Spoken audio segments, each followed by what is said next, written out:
Hey guys, Don here. Welcome to Podiatry Practice Mastery. I'm going to go over, this is a Monday. Monday, this was a snow day here in Massachusetts, and we had less patients because of that, so there were 17 appointments. I had an hour and 40 open. Some of those kind of filled in with other patients. They kind of added in, which was kind of nice for those patients, so they didn't have to wait as long. My learning experience here this day, I don't know if it's my most valuable patient or my most upset patient. There was a patient that I did a wart removal on Friday. And I told them, well, you can text us a picture if there's any concerns. Well, he was concerned because it bled quite a bit, and since we didn't answer them, they went to the ED, and so they went to the emergency room for a wart removal. They gave him a post-op shoe. It was bleeding a lot. I think they put an ABD pad on it, and that helped me realize I needed to fix my text message. So they sent a text message, but on it said, we're going to get back to you Monday through Friday. They didn't know there was a doctor on call, so I changed the message that they get when no one's available, and it has our phone number, and they can ask to talk to the doctor on call, just to avoid a ED visit.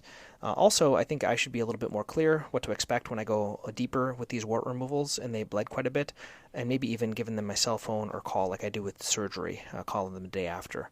So it was kind of a learning experience, kind of a humbling experience. Another question I got was from someone that sent me an email, and he was wondering why we switched our EMRs, or why we are switching from Athena to ModMed. And I've mentioned this before, so I don't want to be repetitive to everyone. There's a podcast on this exactly. But the reason we changed is because as we've grown to 4 doctors, we've produced about 4 million, and we have a lot of cash payment. And this cash payment is included in our percentage, meaning for Athena, you pay a straight percentage of everything that you bill or everything that goes through your credit card reader. And ModMed's a little bit different. You pay $1,000 a month for the program per doctor, so that's $4,000 a month. And then they take a percentage of only what is collected, only for collections through insurance. So that was a substantial amount. It's going to be about $70,000 a year. So compounded over 10 years, that's a lot of money. So for each year, there's a little bit, but it just adds up as our practice grows and we produce more and more cash revenue. It's going to make it much more beneficial. So that's the reason. Okay. So let's go into the day here.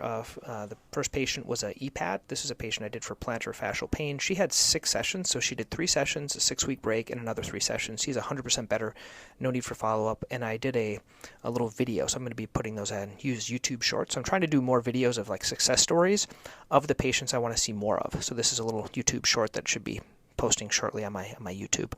Another patient was a new patient, 18-year-old female. She had pain on ingrown toenails, and I did a little slant back, so I just kind of trimmed back the nail, did an office visit. She did not want an IND, and she did not want a matrixectomy. I took a nail sample for it to see if there is a fungus, and I'm going to see her back and potentially do a matrix at that time, or an IND if it continues to be bothersome. Another patient was a matrix follow-up. That's the 3-week follow-up that I do with patients. Next patient was a new patient. He had first MPJ arthritis. He is a curler, which is kind of different here. We don't see a ton of curlers, but they tend to drag one foot. The right foot's dragged in a plantar flex position, and that was making his first MPJ pain. So I recommended something simple to start. I got x-rays, and I recommended a carbon fiber inlay for him. So there's these carbon fiber inlays they just put in their shoes or his curling shoes, and because they don't wear skates when they curling shoes, and that's what he's going to do, and he'll follow up as needed. Another patient was here for a follow-up. This is an 80-year-old female. She was here for an orthotic follow-up. She is doing good, and I recommended some different shoe recommendations for her orthotics, and for anatomic shoes. One was Anya's Review. Anya's Review, that's where I recommended, and also Orthofeet. She has a very bad bunion and hammer toe, so those are some of the shoe recommendations that I give her. Another patient was here for nail sample follow-up. Lamisil follow-up. He was not getting better with Lamisil, so I switched him to diflucan. So usually if they don't work in the 3 months, I'm not seeing the proximal clearing. I'm either going to diflucan or I'm going to itraconazole. Okay. Another patient was this new patient. She had right heel pain. We did an x-ray. We did an ultrasound, and we set her up for EPAT for 6 sessions. And at the first session, we're going to do orthotics. So the way I talked to her, she has some pronation. So we talked about that was the reason for the orthotics. And for the shockwave, she's had this for about a year and a half. It's not getting better. She's tried different types of treatments. That's why I jumped right to the ultrasound and the shockwave. And this was, I'm trying to switch from 3 to 6 sessions of shockwave because that was what they mentioned at this most recent shockwave conference that I went to. And I do think more sessions are better, especially when someone has pain for more than 6 months.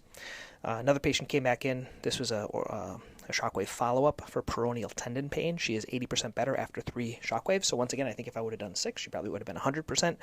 She opted not to do any more. There was another patient that came in for a follow-up from a 3rd toe fracture. He had to drop something on it, so he had a comminuted fracture of the distal phalanx of the 3rd digit. He also is dealing with some heel pain, so we put his heel pain on hold while he was healing the fracture.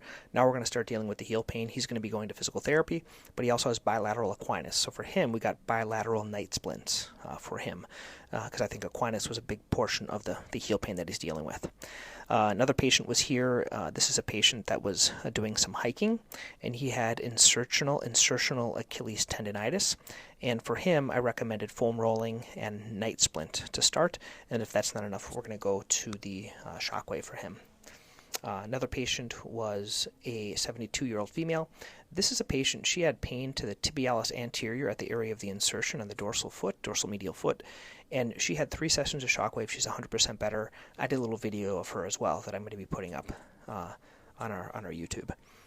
The way I'm doing that process is I am recording them and I'm uploading them directly to this.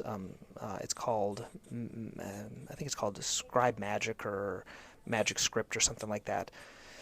And it puts transcriptions and it makes it look nice. And then you can cut out the words like the ahs and the ums and the filler words that you use to make a kind of a tighter video that's kind of interesting for YouTube. And then you can send it on your other socials. That's kind of what I'm doing for that.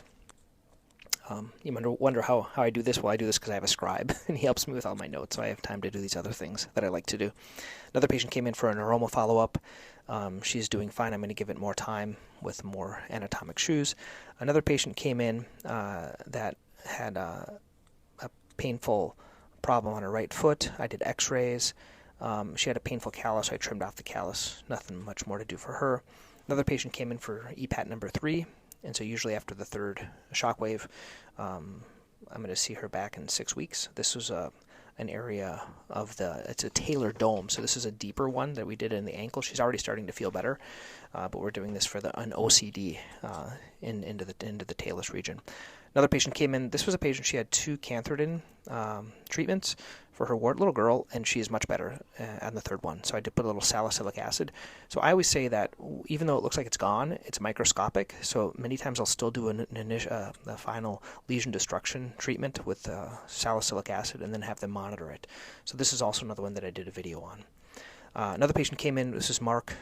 He came in, 44-year-old man, was seen by another doctor. He has elevated LFTs, or ALTs actually, specifically, and he was told that he couldn't take the terbinafine, which I kind of agree. I'm not going to put this guy on this, so he opted to do the Lunula. But when I went over the price, this is something kind of a disconnect from my staff. I think my staff said one thing and I said another. I kind of say they have to do 4 weekly visits and then a 2-month visit and then another 2-month visit, which would end up being 6 visits. So 6 times 250 would be $1,500. So that's the price, and they also get my $200 kit, which is the UV light and the shoe sterilizer and the biotin. So he opted not to do that. He wanted to see if his liver function test would get better so he could just do the oral pills. So he is not doing that. Then I had a really challenging patient. This is a 64-year-old female that had really painful second MPJ pain, kind of second MPJ, possible neuroma in there. Really, really exquisite pain. And I could tell that because on the focus shockwave, I could only get up to like 0.07, which is really, really low. For the focus shockwave and the radial, I could hardly do anything on her. So she has kind of this out of proportion pain, possibly nerve pain. And so I'm doing a series of 3 shockwaves for her, and I told her possibly 6. I set up the first 3, and I said she'll probably need another 3.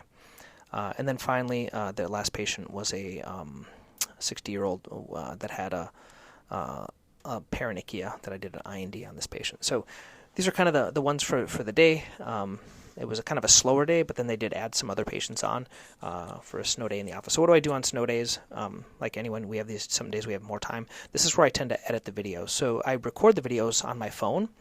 So the way I do it is I have my scribing phone, which I keep in my pocket, and then I have my phone that I then record videos directly into this scribing, like just a transcription, just captions directly on it. So if you want to see what those look like, you can go to my YouTube. It's Dr. Pelto, YouTube/Dr. Pelto. You can see some of these shorts if you want to see how they're made. I like it, and the thought is with these shorts, I want to then take these and you can repurpose them to Facebook, to Instagram, to other things like that, to have a kind of a rotation. I'm editing them in between patients, and then I want to use my virtual assistant to post them. Eventually, I'd like to train the virtual assistant, but I kind of need to learn how to edit them first. And a lot of it is nuance in terms of words, of like what words to cut out. So I'm going to have to kind of develop a process of how to do that, and I'm not quite there yet for editing these videos.